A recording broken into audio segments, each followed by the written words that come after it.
बहू, आज भी लुटा आई मेरे बेटे की कमाई। अरे कितनी बार कहा है तुझसे, जो अपनी बड़ी बहन के घर जाया करे तो कुछ मत ले जाया कर। पर तुझे क्या बोले, तेरी बड़ी बहन भी समझ नहीं है, वो भी तुझसे लेकर रख लेती है। भला छोटी बहनों का कोई सामान लिया जाता है क्या? सास कमला जी ने मानवी और सुजित के घर में घुसते ही बोलना शुरू कर दिया। सुनकर मानवी हैरान थी। आखिर कमला जी को कैसे पता चला कि वो अपनी दीदी के घर कुछ लेकर गई थी? उसने सुजित की तरफ देखा तो वो नज़रें झुकाए चुपचाप जाकर कमला जी के पास सोफे पर बैठ गया। मानवी को सुजित की तरफ देखकर कमला जी बोली, उसे क्या देख रही है? मैं तुझसे पूछ रही हूँ। मानवी को ये समझ में आ गया कि ज़रूर सुजित ने ही बताया होगा, पर अब कमला जी सवाल कर रही थी तो जवाब देना भी ज़रूरी था। नहीं तो जवाब मिल जाता कि बहू मुँह सुजाकर घूम रही है, जवाब तक नहीं देती। सो मानवी ने कहा, मम्मी जी, मैं दीदी के लिए कोई तोहफ़ा लेकर नहीं गई थी, मैं तो उनके बच्चों के लिए लेकर गई थी। आखिर वो दोनों तो काफ़ी छोटे हैं, वो भी उम्मीद करते हैं कि मौसी कुछ न कुछ लेकर आई होंगी। ऐसे खाली हाथ जाते हुए अच्छी थोड़े ना लगता, इसलिए सिर्फ चॉकलेट का पैकेट ख़रीदा था। तो चॉकलेट के पैकेट क्या मुफ्त में आते हैं? दो बच्चों के लिए 150 रुपए के दो फैमिली पैक लिए थे। 300 हुए कि नहीं? और उनके बच्चों ने रखा मतलब उन्होंने रखा। हे भगवान, पता नहीं, मैंने तो तुम्हारा परिवार ही देखा है जो अपनी छोटी बहनों से भी सामान लेकर रख लेते हैं। अरे मेरे मायके वालों का तो खाना पीना भी दुश्वार हो जाता था। अगर मैं एक चॉकलेट लेकर भी चली जाती थी तो उल्टा उन्हें कितना कुछ देना पड़ जाता था। और तुम्हारी दीदी ने क्या दिया होगा? सिर्फ 100 रुपट्टी। इन 100 रुपयों के लिए घाटा करवा कर आ गई। कमला जी बोले जा रही थी और मानवी उन्हें ऐसे ही छोड़कर अपने कमरे में आ गई। आखिर कब तक सुनती रहती? यह देखकर कमला जी और ज़्यादा चिढ़ गई और सुजीत को बोली, देख ले तेरी बीवी के लक्षण। यहाँ मैं कुछ कह रही हूँ तो मेरी बातों को सुनने की जगह कैसे तमक कर अपने कमरे में चली गई। बोलना ही बेकार है हमारा तो। ऐसा काम करते ही क्यों हूँ कि बोलने से मिर्ची लग जाए।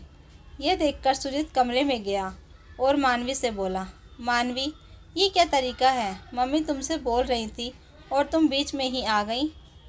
तो और क्या करती, वहाँ खड़ी होकर सुनती रहती? दीदी के ससुराल में मैं साल में कोई 1-2 बार जाती हूँ, ऐसे में खाली हाथ जाते हुए मैं अच्छी लगूँगी? मैं समझता हूँ इस बात को, लेकिन तुम इस तरह से मम्मी की बात को बीच में ही छोड़कर चली आती हो ना, ये अच्छा नहीं लगता। इस तरीके से तुम उनका अपमान कर रही हो। मुझे भी अच्छा नहीं लगता ये सब, पर कब तक सुनती रहूँ? तुम तो मम्मी को समझाते नहीं हो और फिर ऊपर से मम्मी जी को एक एक बात बता देते हो। तो क्या अपनी मम्मी से झूठ बोलूँ? अब 2 बार फ़ोन करके पूछ रही हैं कि कितनी देर में आओगे, क्या क्या लेकर गए हो, तो जवाब भी ना दूँ? मुझे अपनी मम्मी से कुछ भी छुपाने का शौक़ नहीं है, इसलिए ये अक्ल तुम मुझे मत दो। कहकर सुजित भी कमरे से बाहर आ गया।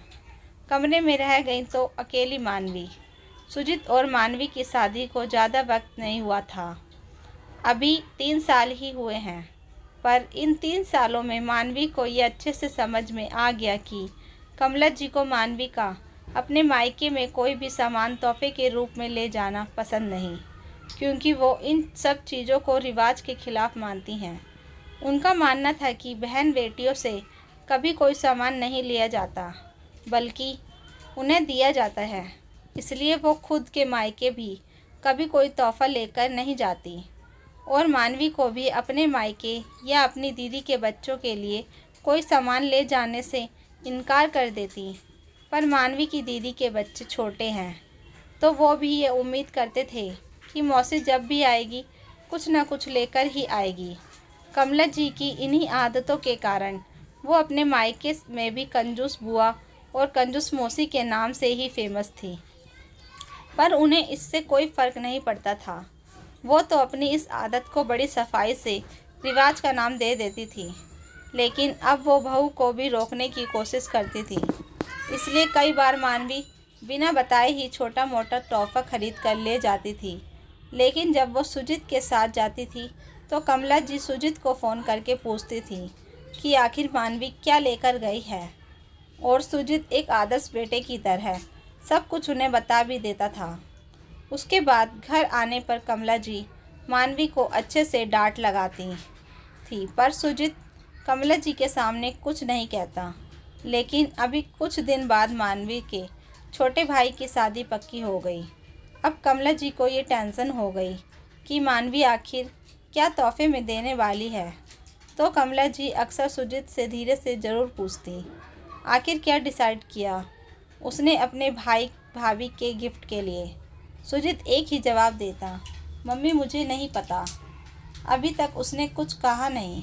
तो कमला जी सुनकर चुप हो जाती, पर फिर भी उनका जी नहीं भरता। मानवी जब उनके आसपास काम कर रही होती तब बैठे बैठे भी इधर उधर के उदाहरण देकर खुद से ही बोलती रहती, अरे बहन बेटियों से लिया नहीं जाता, इससे माता पिता पर भार पड़ता है। पर मानवी सुनकर भी अनसुना कर देती, जानती थी कि उनकी मंशा क्या है। लेकिन कल मानवी अपने मायके गई थी और रात को सुजीत के साथ देर से घर लौटी थी, इसलिए सुजीत ने कोई बात नहीं हो पाई थी, और बहू से तो वो सीधे तौर पूछती भी नहीं थी। अभी सुबह सुबह ही उन्होंने दोबारा सुजीत से पूछा तो उन्हें पता चला कि अभी कल ही बाज़ार से मानवी अपनी मम्मी के साथ जाकर अपनी होने वाली भाभी को मुँह दिखाई में देने के लिए सोने की अंगूठी लेके आई है। बस फिर क्या था, उन्होंने वापस पूरा घर सिर पर उठा लिया। आखिर जब कमला जी चुप ही नहीं हुई तो मानवी ने कहा, मम्मी जी मायके से हमेशा लेती ही तो हूँ, अब छोटे भाई भाभी को कोई तोहफ़ा दे दिया तो गलत क्या है, कौन सा मैं हमेशा उन्हें तोहफ़ा देती रहूँगी। अरे तेरे मायके वाले ऐसे कैसे तुझसे तोहफ़ा ले लेंगे, तेरी मम्मी ने तुझे समझाया नहीं क्या, उन्हीं के साथ तो गई थी तू अंगूठी लेने के लिए। अरे अंगूठी कोई सस्ती आती है क्या, कम से कम मुझसे पूछती तो सही, अपनी सास से पूछना भी तूने ठीक नहीं समझा।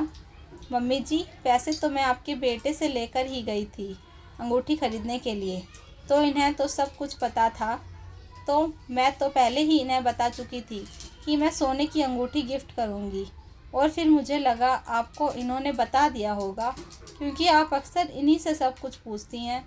और रही बात तोहफे की, तो तोहफे से मेरा मान नहीं बढ़ रहा, बल्कि तोहफे देने से आपका मान बढ़ रहा है।